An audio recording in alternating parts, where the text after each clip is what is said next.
Heather is going to change your outlook in life on today's Call for Help. I hope these people can help me with my computer. A technician will be with you in 4 hours. 4 hours? You can upgrade for just $5,000. What? The Universal Serial Config Board should be set to ID 6. I need that in plain English. Help! Leo Laporte at Call for Help. May I help you? Want at 107. I'll ask you later. Because we got to do a TV show. All right. You and me. All right. Hey, how are you? Good to see you. Welcome to Call for Help. I am Leo Laporte.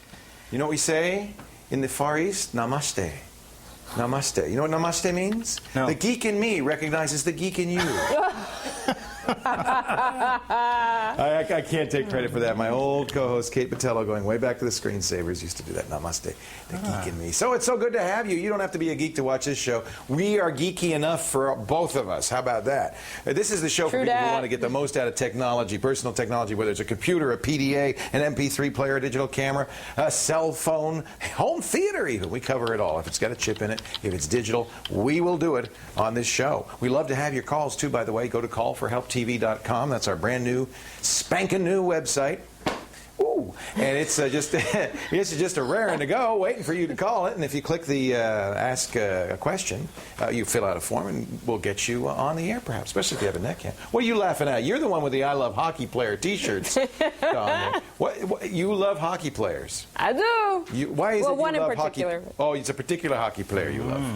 Is it the lack of teeth that appeal, or what exactly? Oh, no. No, I love hockey players too. Oh, do you? No. You want to borrow my shirt? Nothing like a sweaty man with no teeth, I'll tell you. No, I'm just teasing you. That's a cute shirt. I especially like the sparkly heart. That's very cute. Let's see what Andy's wearing. That's, by the way, ladies and gentlemen, Monica Latanwa, wearing her heart on her sleeve there. Right here. That's what my heart. That's not her sleeve. Actually, I think your heart's more in the. It's pretty much in the middle, isn't it? Yeah. Yeah. Actually, near the middle. Actuality. Yeah. So that heart's well placed. Just a little. And Andy, he's wearing just a plain old IZArc polo shirt. Yeah. Nothing fancy there. You don't heart anything? No, I heart IZArc? Well, I ran out of 80s tees. Those were fun. They're fun, huh? We should put a link on the show notes of where you can get the. Is that online or is it a store? Yeah, it's online at 80stees.com. 80stees. 80stees.com. It's fun. You know, it's so funny because look, not only did I live in the 80s, I was a grown up in the 80s. I was working in the 80s. I was almost doing this in the 80s. Started doing it in 1989, I guess so. But my kid thinks the 80s is super cool, and apparently so do you. I do, but I was sort of I was one of the 16-year-old kids with like little blonde streaks in my hair and like Duran Duran hair. Duran. Rugby pants and buttons down the side. It was really kind of bad. Those of us who lived in the 70s and 80s really don't much want to relive it. No. Dayglow was good. I like the 80s. Yeah, of course you did, because you were born then. No. No? Oh, okay. I was born in the 70s. Monica, what are you going to do? I'm not that young. No, yeah, well, you tell me that. But what are you going to do on the show today? I'm going to show you some Firefox extensions. Love those Firefox extensions. Firefox is our favorite browser, and it's amazing what you can do with those extensions. Oh, yeah. Yeah. Neat extensions, too. Yeah. Any minute now, Firefox 1.0 is going to come out. They said October 1st. So that will be because it's still a pre-release program. I think darn fine. Yeah. Darn fine. I can't wait. I think so, yeah. What are you going to be doing today on the show? Oh, I had to laugh. I'm going to be doing wireless security settings with SP2, and when I said that to Monica, she's like... Isn't it the best tease? Let's see, what can we do? Let's see. I got to think of something here. Okay, I know. I'll tell you what. We're going to just see, it's all about showbiz, all right? There you go. Coming up, Andy's going to show you how to protect your PC from bad guys. See? Take a bite out of wireless crime. How about that? That's good. Yeah, see, it's all about, where's my handcuffs? Actually, I look like a chauffeur in this. Where would you like to go, Mr. Walker? Pearson We're going to be going to the X today. Also, our office expert, Heather McBurney, is here. The topic for today, how to quickly get, actually, we're going to do Outlook. How to use your Outlook calendar to be more efficient. All right, and that's all ahead. A wonderful show. It is. Planned for you. So we're glad you're here, and I promise, more bad accents and weird costumes. Yeah. But right now, the first call. I'm sorry, Monster. The first call of the day. Who do we We've have? got Sunny Sunny. from Georgetown, Ontario. Yesterday was my life was so complete. Hello, Sonny. How are you? Good, how are you? I'm very, very well. What can I do for you today? I'm using the IZArc personal firewall on my Windows XP machine. Love that. Yeah. And I'm being port scanned repeatedly. Is this normal? Or Yes, should I it's do so something to normal. Prevent it? Well, you're doing the thing you need to do to prevent it, which is running a good firewall. Yeah. You know, we talked about firewalls a couple of weeks ago. We certainly recommend firewalls of some kind, but there's lots of different ways to do it. The minimum way to do it, it's hard to take a guy wearing an elf hat seriously when he's talking about firewalls. Secure elf. I'm a secure elf. I think the simplest and easiest way to do it is with a broadband router. If you're on a high-speed internet connection and you have a box that's sitting between you and the outside world, that frankly is pretty good protection. And he's got one he's going to be showing you a little bit later on. It's Wi-Fi, but it doesn't have to be Wi-Fi. The fact that that's a router is enough to protect you, 80% of the way. The Windows firewall is also good. But if you're going to put software firewall, a good software firewall on there, I like Cygate, and he's running it over there. One of the things though that happens, Sonny, is the minute you put a firewall on there, all of a sudden you realize what's been going on without your knowledge. Yeah, yeah. And it doesn't take much. It just takes a kid with easily downloaded software, Nessus or Nmap or a variety of hacking tools, to scan your ports. And what this kid's doing, he's running the program and he's saying, I want to take a range of IP addresses. And it could be the whole internet. It could be a huge number of addresses. Let me see if there are any vulnerabilities on those addresses. And he'll press go, and then he goes to bed. And that program just goes out and just basically it's doing this. I'm going to go over here for a second. This has become our firewall door. It's basically going around and saying, anybody home? Anywhere? Is this locked? It's rattling doorknobs all the way. You've probably seen it late night, maybe a bad guy going down the street trying car doors. Now, that's what the kid's doing. Now, the funny thing is, most of the time, these kids, the door opens, they go, whoa, and they run because they don't know what to do next, and they don't want to break in. They're just being, big shots. So there's a lot of port scanning going on all the time. Every second you're being hit. Andy, why don't you show them?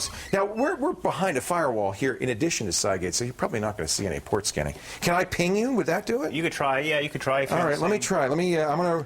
Now, pinging isn't really an attack, but it'll give you. We should get some warning on Andy's computer. So, what's your address? Well, are you on Doom 3? Do I have to be on Doom 3 to do this? Yeah. All right, let me get on Doom. I'm on my Mac. I can go on to Doom 3. Okay. So let me go over to my Mac. I think because that's the wireless router. So what I'm going to do is I'm going to ping him, but I could be running Nmap. I could be running. In fact, I'm downloading Nmap now. I was going to show you if I had time, but let me just run ping. That'll be good enough. We'll start a new terminal. All right, what's your IP address? 192.168.0.3. 0.3.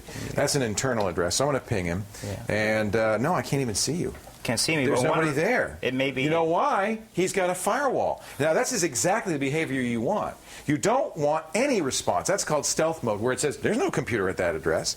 If we got a response back, even a negative response saying, no, I won't let you in effect, that's telling me, there's a computer there. So the best thing is to have this stealth mode. Now, if you reduce your defenses, can I try it? Let's see if we can. Let me turn Cygate off then. Yeah. Let's see if I can ping firewall. it.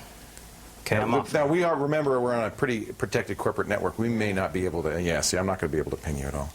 You should be able to. Well, maybe the router is also blocking my that's CMP. probably what's going on. Yeah. But that's good. See how protected we are? I can't do it. No, we're trying. So the one thing to think about is, do you ever look at those logs of who's doing it, Sonny? Yeah, it says it's from Bell, so I guess it's a customer or something. It's one person? It's always Bell. It's always an IP from Bell. Well, but they're different IPs. The problem about Bell is how many millions of Bell users are there in Canada, right? Oh, yeah. And it's particularly common to have cable modem kids doing this. You don't do this in a dial-up. It's going to be somebody with a broadband connection. Of course it's Bell. It's going to be Bell a lot of the time. It's probably a DSL subscriber. Exactly. Yeah, exactly. So it's going to be somebody with high speed. You're going to get Dell, you're going to get Shaw, you're going to get Rogers, because those are the guys who ping you. But there's a lot of customers, so it's probably not the same kid every time. The other thing it could be one of these service from your provider. Well, are you on Bell, Sonny? Yeah, I'm on Bell. Oh, it could be. Yeah, so I don't know. It could be. It depends what kinds of traffic you're getting. If it's just a ping, it could be, in fact, them seeing if you're alive. It just says voice scan. Live, yeah. It says what? It just says voice scan. I don't know what kind of traffic it is, so yeah. It says TCP. Yeah, that's normal to have TCP traffic. It doesn't. It says a port scan, but it doesn't say what port, huh? Yeah, it does. What port is it? It says 3127 1025 139 2745 Yeah. and 6129.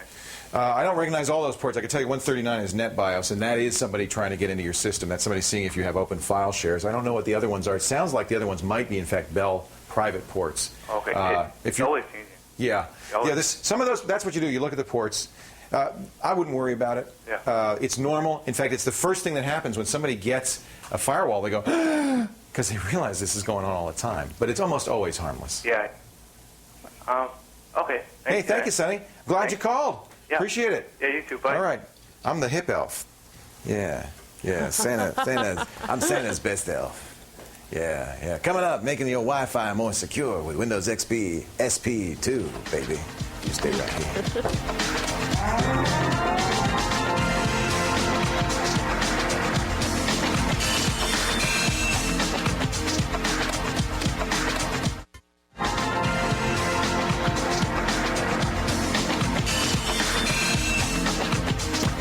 Welcome back to Call for Help. Leo Laporte here. Well, I think we should continue along the lines of security. Obviously, that's something everybody's a little bit concerned about. Andy is here to talk a little bit about wireless network security. It, of course, is an issue because you're not only opening up your network to anybody who can get on the network, who could sit out front, but also potentially they can watch every bit of traffic that's going through your network. Yeah, So they how do can you get, they protect can get in their yourself? Honda and they can drive up to your the curb, Absolutely. and they can tune in. You're broadcasting. You're broadcasting, yeah. Now, SP2 has, and we talked about this the other day, has changed how wireless networking works. Have they improved wireless security as well? They've made it easier to implement. Great. So there's two protocols typically available, with Wi-Fi. One's called WEP. Or WEP. WEP, Wired Equivalent Privacy. So, What that's basically saying is this is as good as if you were on a wire. which is actually Not that secure. false. Yeah. And in fact, if you think in terms of security as a door, WEP is kind of like a paper door. It looks like a door, Right. feels like a door, but you can put your fist through it. Pretty easy to get through. Yeah. All you have to do is sit outside long enough to see enough packets, you'll be able to crack it. It was badly implemented, I guess. It was badly Yeah. implemented. And then, and businesses are really concerned about this Sure. because they worry about wireless security more so than the average consumer. So the gurus came up with WPA, which is Wi-Fi Protected Access. Slightly, This is better web. it's a better web. Yeah, it's more secure, it's easier to implement, that sort of thing. So, but when you implement these things, you have to get into the router and you got to put, binary hex numbers and all kinds of nonsense in it. Yeah. Your average soccer mom, your average geek can't figure this out. Which is why most people don't bother to turn on wireless encryption, and of course that leaves them wide open. So does this help a little bit? Well, so in SP2 what they've done is they've actually added a wireless security feature. So I'm going to go to Start, and I'm going to go to all programs into my accessories area here. And I'm going to go to Communications. After installing SP2, you'll see that there's a brand new feature called Wireless Network Setup Wizard. Oh, I like that. Which is kind of cool. Now, what you're going to need to do, essentially what this does is it writes all the security settings to something along these lines, which is a USB key. You're kidding? No. Oh. Would it do it to a floppy as well, or Right now, no. just to a USB key? And to not all USB keys, they say most. Although so many people have these now that this Yeah. is probably not a bad way to go. And I have one that I use on a regular basis, and from 2 years ago, and it worked fine on this. Okay. So, but anyway, this one they sent along. You can get these for about $50, $60, something. Yeah, somewhere like Yeah. that, exactly. So what you want to do is let's pop it into. I'm actually working on my laptop over here. So should I connect it? So connect it. Yeah. Okay, so we're going to connect this to the computer, and you're going to use the wizard to write the settings out to this. Right. Oh, what a neat idea. So what we're going to do is we're going to go next. We're going to set up a new wireless network because we just bought a new wireless router, right? We're going to pair our computer with this new wireless router, which we now just we'll got. have 4 in the studio. That's right. And I'm going to click next. We're going to name it. Let's name it something fun like I don't know, bad guy killer. Okay. I don't know. And we're going to automatically assign a network key, which is always recommended. and click Next. So that's in effect the password, which it's making itself. It's generating that. Exactly. itself. It's making all the scrambling technology too. But you don't really need to know it because it's going to copy it onto this. Right. thing. Once upon a time, you had to type all those things in. Now this does it for you. Yeah. So we're going to go Next. We're going to say the flash drive. Oh, wait a second. You can actually do different drives. So maybe you could use a floppy. Maybe if you had an A drive in there. Yeah. Okay. And you're going to click Next. Now, by the way, Microsoft calls this Windows Connect Now technology. Earlier on, it was called Smart Key technology. They keep changing things up. The marketers keep changing their minds. A trademark of Microsoft Corporation. Redmond, Washington, 2004. That's right. So now it's written all the settings to that key. That's it? That's it. Can I unplug it? And unplug it. So it says, please remove the drive media. So now on this is that long hexadecimal number that nobody ever remembers, and you have to you write it. It's all here. You don't have to do it. As well as the name of your wireless network. You know that SSID. All the settings are in here. Now what? So if you have an old router, too bad for you. You have to buy a new router to make this all work. Oh, it has to be one with a USB port. Right. And so there's a USB port on some. That's why they don't do a floppy, because nobody has a floppy on their USB port. Oh, yeah, that's right. Yeah. There you go. Yeah. So, wouldn't it be funny to have a router with a floppy drive? well, you never know. There's strange things that happen. So, yeah, and the router will actually read that key and actually take the WPA or the WEP settings and configure itself. Does it have to be a Microsoft brand router, or can it be other companies are supporting There's about a dozen, Netgear supporting it, and all the big vendors are actually this is supporting smart, it. because this was always a problem, frankly, and nobody ever turned on encryption because of it. Now, there's a bonus. There's a bonus. There's more? We love bonuses. Okay. Because it's not just wireless routers that we're going to add to a secure network. Right. There's other new wireless appliances. Other computers, yeah. Other computers, other here's devices. a printer. Here's a printer. Will this work with a printer? Yeah, in the front there is a little USB. What should I look for when I'm buying devices? I think what they're saying is a Windows Connect Now compatible logo flash. You got a hammer or something I can just pound it with? A little funky.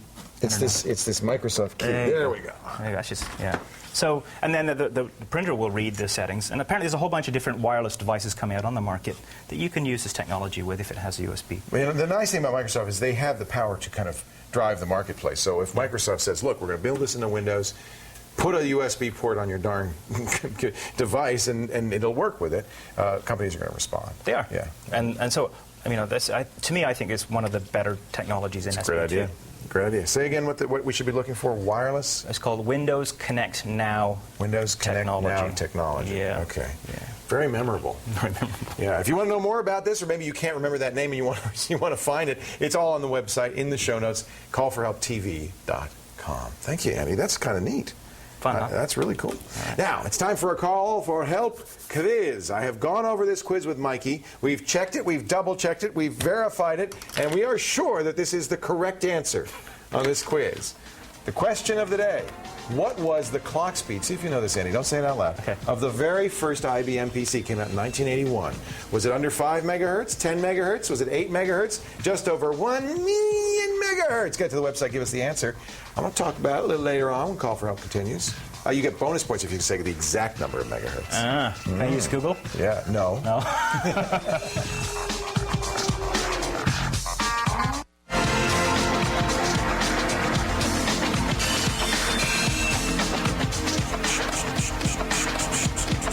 Coming up in just a little bit, Monica is going to have an archiving tool with tons of options. Or no, I guess that's you. That would be me. It's you. Yeah. It's actually the ultimate replacement for WinZip. It's coming up in just a bit. You know what I'm doing here on my Macintosh? We were talking earlier about hackers, and I thought, well, I should have a hacker tool on my Mac. So I downloaded it using a great program called Think, and I'm installing it now. It's actually a security tool called Nmap, but can be used by hackers to scan ports. And as soon as Nmap is installed, probably before the show's over, I'll just be scanning this network, looking for flaws, looking for problems, looking for backdoors so I can get into your system. Can I ask you a question? Yes, sir. Where'd you get it from? Well, Think is available from SourceForge, think.sourceforge.net, and Nmap is a very common, widely used program. It's available for Windows, Mac, Unix, and I'll have to look it up. I think it's nmap.org, but I'll have to look it up. If you do a Google for NMAP, you'll find it very quickly. Has somebody just thrown it together, or is it actually released by somebody? It's not a commercial program. It's a free open source program. Somebody, I guess, threw it together, but it's very good. It's used by people all the time for security audits. Okay. It's a way of surveying a network and saying, I'm going to look for everything. Give me any security flaws. Another great tool called Nessus, which is also used for that. I'm familiar with Nmap. I've used it many times before to try to get into an old girlfriend's computer. To to check, to survey. Let's get a caller on the line here. Okay, Yes. watch out. Uh-oh. Leo's on the prowl. Oh, I'm on the prowl. We've got Jack from Parlin, New Jersey. Hi, Jack. How are you? Fine, fine. Welcome to the show, sir. What can I do Thank you. for you today? Okay, my daughter has a computer, Yeah. and was up to date with the virus program. Okay. It starts at night, and it tries to dial out. Oh, no. Yeah. In the middle of the night?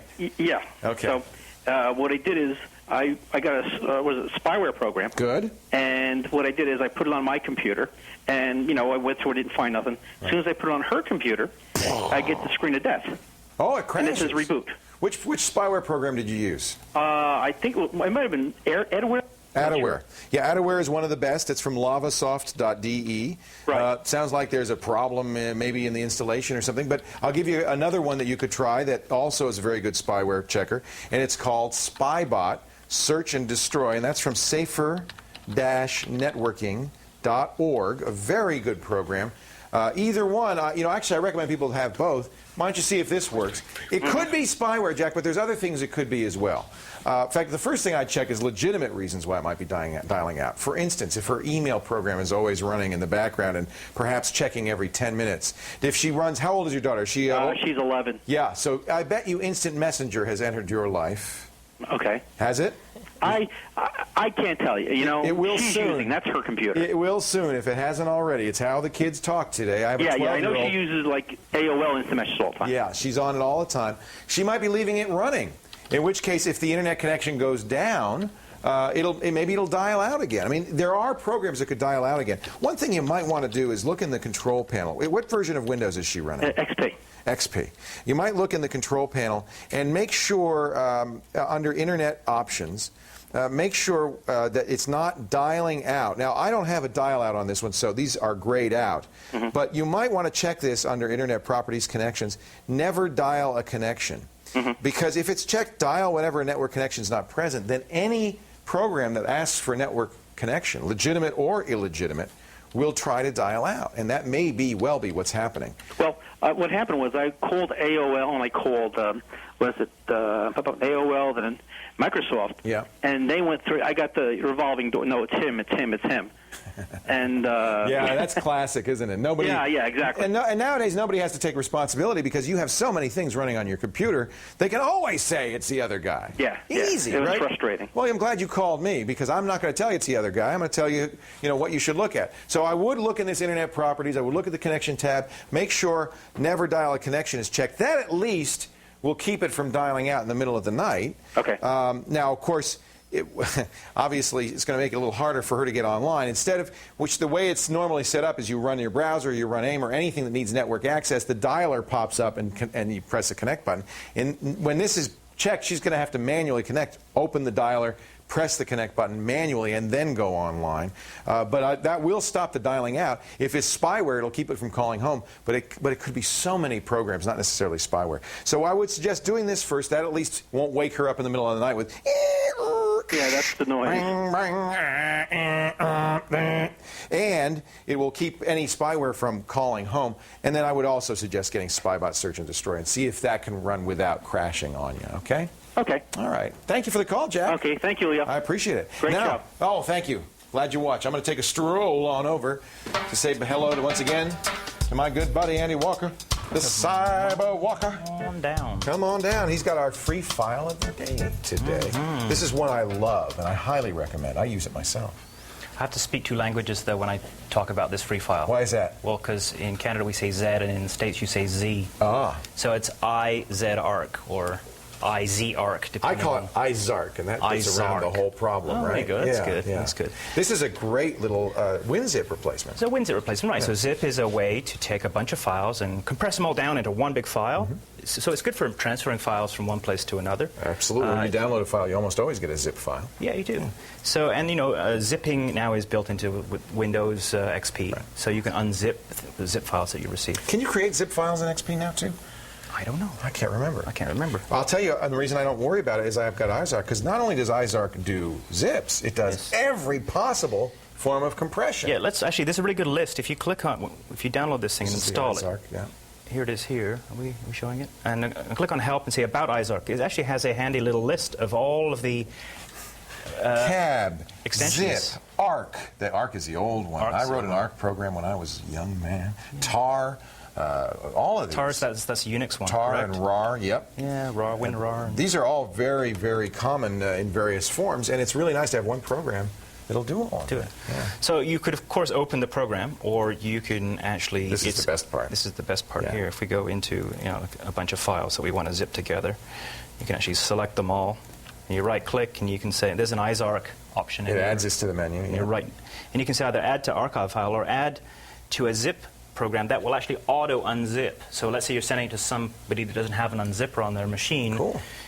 That sort of thing. So And it makes it very simple to just boom, like that. it really is. Yeah. I usually, in fact, I very rarely, I don't think I've opened the program in a couple of years because I use those right clicks and I just let it. Same thing with unzipping. If you right click on an archive and just say extract to here, it'll just say, okay, make a folder and put it all in there. You can also take one file out at a time, which I really like. Yeah. It's really nice. And install from it. Everything you can do from Zip, you can do with IZArc. Yeah. And what about it that we like so much? It doesn't cost $1. It doesn't cost $2. It's free. It's free. Now, we're going to give credit to Mazappa for this. Mazappa, yeah. From Leoville.com. Mazappa. Mazappa. Yeah, it was. I basically went on Leoville.com to the boards and I asked everybody. I said, Give us "What's your some favorite free suggestions." files?" Good. And so these great people came along and. Well, I agree with them. This is one of my favorites. I Yeah. use it all the time. Yeah. IZArc. IZArc. Or IZArc. IZArc. Just go to our website, callforhelptv.com, for this and all of our free files. We've been doing the show long enough now, a couple of months, that we have a pretty good collection. We do have a nice collection. We have a pretty good collection there. Still to come on Call for Help, our office expert, Heather McBurney, is here, as she is every week. Stick around to find out how to make your work life a little easier, at least from a personal confusing point of view. Stay right here.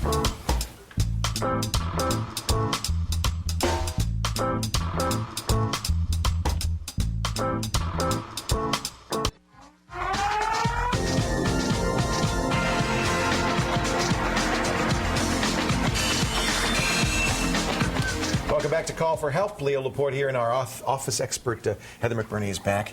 We're going to talk a little bit about Microsoft's Outlook now. This might be the office program most used, because everybody does email. Yes, find that it's used the majority of the time. There are other products used, but most companies and personal are using Outlook. Now, you have your own business, Yes. which we should say is Lexis Business Analysis at lexinc.com. Good, I gave you a plug.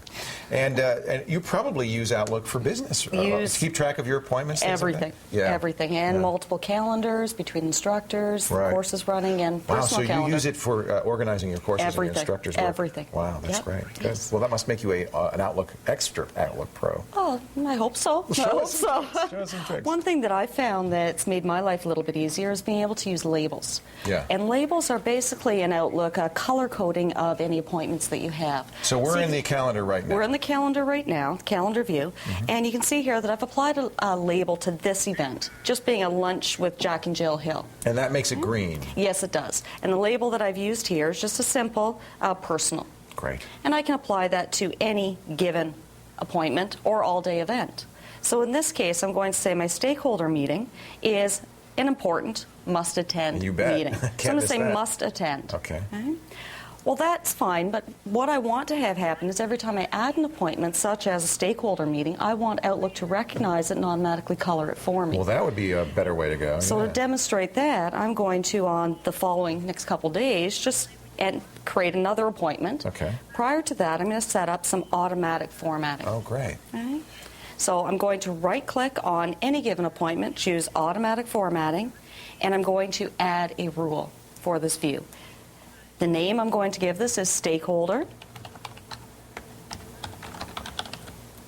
The label I would like is, again, must attend, and I'm going to add a condition to this label.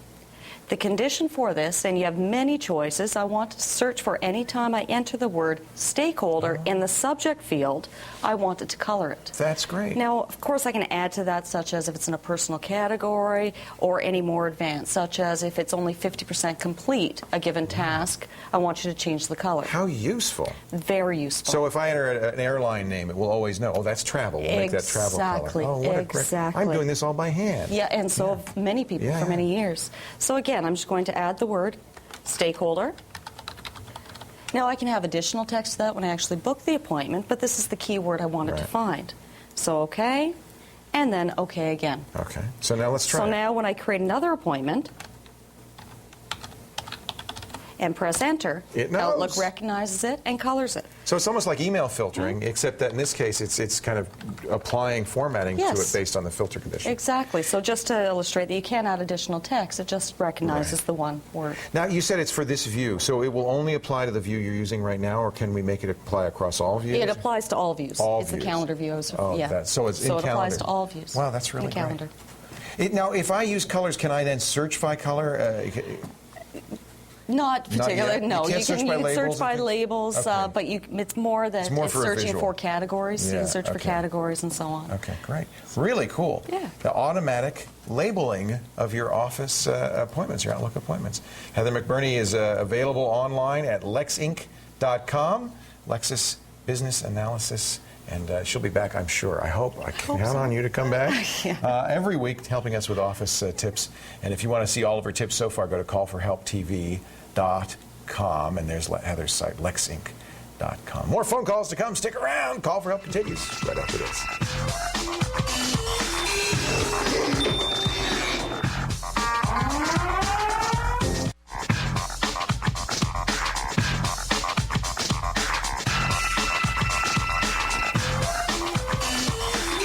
Welcome back to Call for Help. Well, finally, you know, I've been complaining, whining about this Celsius thing for a long time. Finally, Lorraine, our CG operator, has sent me a handy rule of thumb to remember the temperatures. Okay, are you ready? Here we go. Can you get that up on the screen? It says, "Hi Leo, here's my little guide to Celsius: 0 freezing, 10 cold, 15 chilly, 20 room temperature, 25 warm, 30 hot, 35 almost 100 degrees."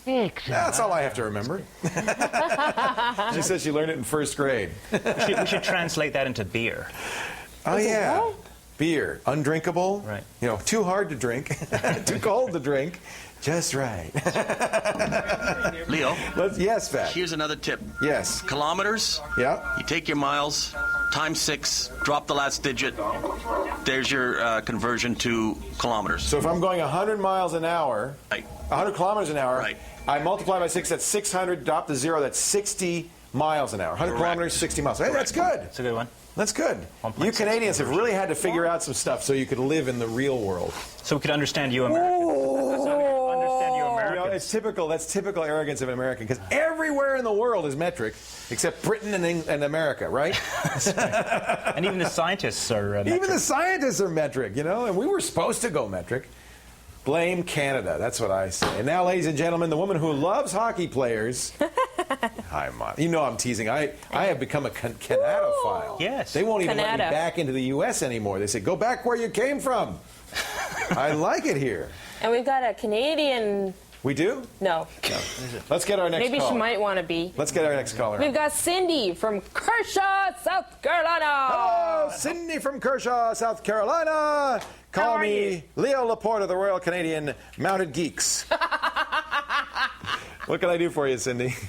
Well, how are you? I'm very well. Good. How are you feeling today? Oh, pretty good. Yeah? Pretty good. I hear you got a lightning strike. Oh, yeah. You just get a little bit of them things popping around, and all of a sudden, they're gone. Did it hit you directly? Well, it hit the line in the house and knocked Yeah. out one telephone, and then it got to this modem in the computer. Yeah, well, that's, I'll tell you what. Now, all right, enough of that.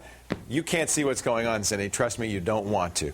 The problem, did you have a surge protector on there? Yeah, sure did. The problem is that lightning has so many amps. It's not just the volts, it's the amps, the force with which it's hitting you, that Right. it will jump any surge protector. Look, we have a little Surge Master here. And this is going to be a tough one. Mark, I don't know if you want to get a tight of this because it's really tiny print. But I'm going to let you get a shot of it while I talk to Cindy here. When the lightning hits, it will very often go right through. Now, this surge protector will tell you, as they all will, how many amps they can handle. This one can handle 36,000 amps. That's the same thing as Jules. Yep, but let me tell. Oh yeah, now we're back into metric and. But I got to tell you, that's actually 585 joules. But I got to tell you, Lightning, a lot more than that. It's going to be a lot of juice going in there. And so this won't block it. But then look below here. $10,000 insurance policy. That's why you have these. It can't protect you against lightning, but I'll tell you, if you've got one with an insurance policy, you have to read the fine print. Make sure it doesn't apply to acts of God or something like that. But if it does apply to lightning strikes, that might be your kind of clause there that saves you, your sanity clause. Yeah. Yeah. Now I have to say, when I do recommend surge suppressors, I think they're a great thing to have. But when a lightning storm, an electrical storm is coming into town, I tell everybody this: shut down, unplug, and you learned unplug the phone and the modem, because the very first thing it hits is the telephone line. Yeah. And it comes right to the computer that way. So how much? See, there's a problem. What if I'm not home? Well, you got to look at the weather forecast. You're right. That's a kind of an issue, but it's not. There's no surge suppressor made that will take a direct strike, because what happens? It just arcs right across it. Yeah. There's so much juice. It's like, I mean, you can sometimes they liken electricity to water in a pipe. They talk about the speed of the water in the pipe being the voltage, and they talk about the force, I think the pressure, the water pressure as being the amperage.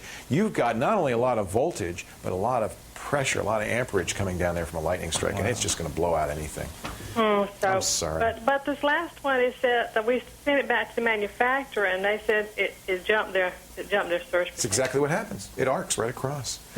So, are you wondering if it's their fault, or? I'm just wondering what happened. How I can keep it from happening again. You can't. You got to unplug that, and people forget the phone line, and that's very, very important. That's probably the #1 way it gets in. And then do look and see if there's an insurance policy on there, because maybe you can get you maybe you're able to recover some of your money. I can't read the fine print, but I'm sure it says something like, except in Cindy's case, but I hope not. Okay? I have one question for you. Yeah, sure. When are you going to be available down this way? We are working on it, Cindy, and it really is a question of, we're producing the show in Toronto, Canada, and it's visible in all of Canada, thanks to Rogers and Shaw, the big cable companies up here, and the satellite companies as well that broadcast it. Okay. But we have to find a United States network that will take it as well. And so far we're negotiating. I don't have anybody saying yes yet, but I'm very hopeful. And believe me, if you watch our website, callforhelptv.com, the minute we get a U.S. affiliate, there will be a big sign saying, watch us in the United States. And same thing for Australia and Dubai and Singapore and all the other nations. The Philippines loved Call for Help, and I know they're just dying that they can't see the show.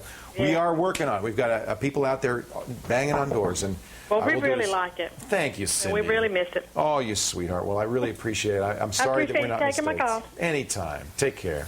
Oh, isn't that She's nice? She's a sweetheart. Well, and I get this all the time, and it breaks my heart. I wish we were in the States, but we will be. It's shocking. It's shocking. Positively shocking. I have to say, what happened was when they took it off in the States, the Canadian people just immediately started sending emails, and the channel here said, well, let's do it up here. And that's why it's here, because people wanted it. So thank you. It's nice to be wanted. So our question of the day, I got it for you here. This is a good one. A little bit of history.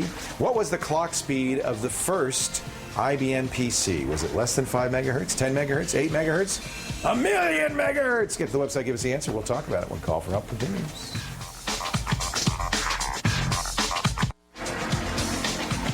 Welcome back to Call for Help. Before the break, we asked you what the clock speed of the first IBM was. All right, Andrew, any guesses? Did you Google it? No, I didn't Google it. Do you have any guess? 8 megahertz. No. Less than 5 megahertz. It was 4.77 megahertz, 8088. Well, mine was 8 megahertz. You had a 286. I had an XT. An XT. XT, okay. Which was what, 12? I don't know. No. You might have been 8. Yeah. And then they did the AT, which was a 286, and those got up to 8, although you could get not overclock, but you could get kind of fast turbo. ATs. Remember the turbo button? For turbos, yeah. Turbo button. Yeah. 4.77 megahertz. Can you imagine? What could you do with that? And they had 64 kilobytes of memory, and they didn't come with floppies. They didn't come with hard drives. No. The first PC had a cassette adapter. Oh, is that right? Cassette? Wow. Yes. I think you could get a floppy as an option, yeah. Wow. You should see if those things still exist. Oh, yeah. In museums. Big metal things. Still have yours? Oh, make wonderful doorstops. So, What is Monica's Monster's pick of the day? We got a couple of Firefox extensions. Okay. So the first one is this the hockey extension? No. Well, the first one's called ImageZoomer. Okay. So let's use this example of a picture of my favorite hockey player. Who's that? That would be Jose Theodore, Jose. goaltender for Montreal Canadiens. And that's the wrong. Oh, we got to switch. I'm sorry. I got to push the button again. No. I'm bad. Whoops. No, I don't know. I don't know what you're looking at there. Is it one? Do you see it? You see it? Is it one? It's one. It was on one. All right. Hey boys! Hey boys, get in here. Fix that. I got guys that fix that. I don't bend over. Come on, guys. See if what's wrong. All right. See what you got now, Vec. You should have it. It's right. Nothing. We got nothing. Well, how about we take a call? All right. And then we'll come back. Because we want to see Jose. What could be wrong? What do you think, Mikey? Is it this? Are you plugged in? We're plugged in? I don't know. They see a calendar. Yeah, we'll take a call, and then we'll figure it out. All right. Who's the caller? We've got Drew from Hicksville, New York. Hicksville, Long Island. Hello, Drew. Leo. How are you? Good. Say hello to my good friend Basil here. Hello. I gotta fix this thing. It's gotta. What can I do for you, Drew? There we go. I wanted to know if you would suggest switching to an Apple iBook, and if so, do you have tips for someone switching? Are you? Did you? Is this a setup? So have you been a Windows user for a long time? Yeah. Yeah. What do you do with your computer? Mainly word processing, internet, music. Music, huh? Music like make your own CDs music or make your own music? CDs. Okay, you download music, you listen to music, you burn CDs. Okay. All of those things the Mac's very, very good at. In fact, Microsoft Office is available for the Mac, Office 2004. Looks just the same as Windows. That won't be much of a difference. If you want to use the one that comes with the Mac, it comes with AppleWorks, which is a nice little Works program. Does a great job. Is more than adequate for most people. Internet, pretty much the same, although there are a few Internet things you cannot do on the Mac. Most of them are spyware, viruses, things like that. But there are some sites that don't work on the Mac, you know. But I think for the most part, I haven't felt like I've been left out, and I use a Mac all the time. Music certainly is a great thing. iTunes and the iPod are kind of the ultimate. In fact, I think a lot of people are thinking about switching to the Mac because of that. Is that one of the reasons that you want to go Mac? Yeah, I like the music and not having all the viruses. I love the security on the Mac. Well, I'm happy with the Mac, and I don't think anybody should avoid the Mac just because it's not Windows. But remember, because you're kind of 5%, maybe 3% of the universe, you're a small portion of the universe, there are things you're not going to be able to do. For instance, lots of games that come out on the PC don't come out on the Mac. There may be some programs that you need that you can't run on the Mac. That's why I asked you what you did. But from what I'm hearing, are you a student, Drew? Yeah, I am. Yeah. You should also check with your school and see if they'll accept, you know, if there's an issue with the Mac. Sometimes, you know, professors in colleges want, you know, Windows programs that you can't run on the Mac. Sometimes in high school they might say, I want a floppy disk and it has to be PC formatted. Although I have to say, in most cases, you're not going to have too much trouble. I would suggest you take a look at apple.com/switch. This is, Andy calls this the Apple propaganda page. This is where they talk about switching and they answer questions. And actually, I think they do a fairly good job. They also recommend a program which I do not recommend, which is called Move to Mac. And it's really designed for somebody who has a lot of files to move over from the PC to the Mac. I haven't found that it makes a big difference. It does some file conversion, or I'm sorry, it does not do file conversion. But it, you know, I don't think you really need to spend $50 on this. I think you can do it yourself. Another thing you might want to take a look at, my good buddy David Pogue, who is a Mac man to the core, but also writes the circuits, edits the circuits section of the New York Times newspaper, and of course has to use Windows as a result. Wrote I think a very good book called Switching to the Mac, The Missing Manual, that'll tell you a lot about the kind of issues you might face. You probably should read this before you do it. But I'll tell you, I think an iBook, they run at about $1,000 to $1,500. I think they have very good technology. They're very robust, and OS X is a really nice operating system. I think you're going to be happy with it, Drew. Andy, you had something to add there? Well, I was just dyed-in-the-wool Windows user. Well, you know, apple.com/switch was is the thing to do. Okay. So I tried Microsoft.com/switch and nothing. Nothing there, huh? And Linux.com/switch, nothing. Now, there. Linux.com/switch maybe should exist, but why does Microsoft need to ask for anybody to switch? They own 95% of the world. Yeah. They're sitting pretty. In fact, I'll tell you the truth. Microsoft loves it that Apple exists. Apple's the strongest argument that they can use that they're not a monopoly. They say, well, wait a minute. If we were a monopoly, would Apple be around? Yes. But anyway, Microsoft actually, in many ways, thinks that it's important to have Apple around. They make a lot of money on Apple applications. Thanks for the call, Drew. Good luck. I can't tell you what to do, but I can tell you what I do. All my kids, all my kids, like I have 12 kids, both my kids use Macintoshes. My wife uses a Macintosh.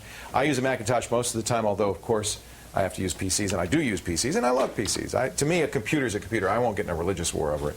There's more in common between Macs and PCs than there is in difference. Thanks for the call, Drew. Appreciate it. Stick around. When we come back, we're going to get Monster's Pick, and I will tell you how you can get in touch with us. This Call for Help continues. Stay right here.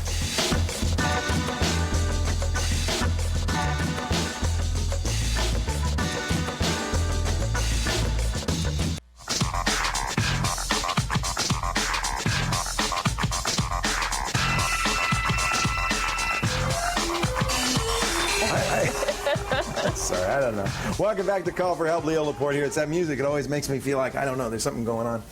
Monica, let's just talk your way through it because we're not having any success getting this thing working. Yeah. But these were Firefox extensions you were going to show us? Firefox extensions. The first one was ImageZoomer. And what it does is, you have an image on your website, and all you got to do is right-click, and it'll open up a whole menu for you where you can zoom in, zoom out. So if you want to see more detail or less detail, you can. Yeah, exactly. Comes in handy sometimes, right? And the second extension is Google Preview. So you do a Google search, it'll give you your results, and some of the websites will have a little thumbnails. shot. I like that. That's really handy. Yeah. So that's cool. Yeah. And it comes from the database from thumbshots.org. So you can download both of those extensions from the Firefox site, mozilla.org, or just it's on your Firefox if you just go to the view. You can choose extensions. Or go to our website, callforhelptv.com. Hey, while you're there, make sure you sign up. You can be part of the Call for Help show. You really make the show. It's the calls that make the show happen. And just go to callforhelptv.com and click the button, ask a question. We'd love to hear from you if you've got questions for Heather McBurney, our office expert. She's coming back. Amber MacArthur coming up with more of her web workshop. If you've got some suggestions or tips for Monica and Annie, free file of the day, all of that's available. Just go to callforhelptv.com. We appreciate it. I mean, we're all doing this together. You help us. We help you. That's how it works. Help us help you. There is. Now, I'm trying to remember. I think in Internet Explorer, can't you zoom in on images and zoom out? There was a feature. Yeah, well, I think, if you go up to the top left-hand corner, or is the bottom right-hand, as you roll your mouse over, there's a little box that pops up that says resize. Resize, that's it. Sort of thing. So this is adding that functionality. Yeah. And Google, for a while, I think, was trying out. I know there are some search sites that have Google results with. I really like that thumbnails because you can kind of get a sense of what those sites are that you're going to go to. If you see a 404.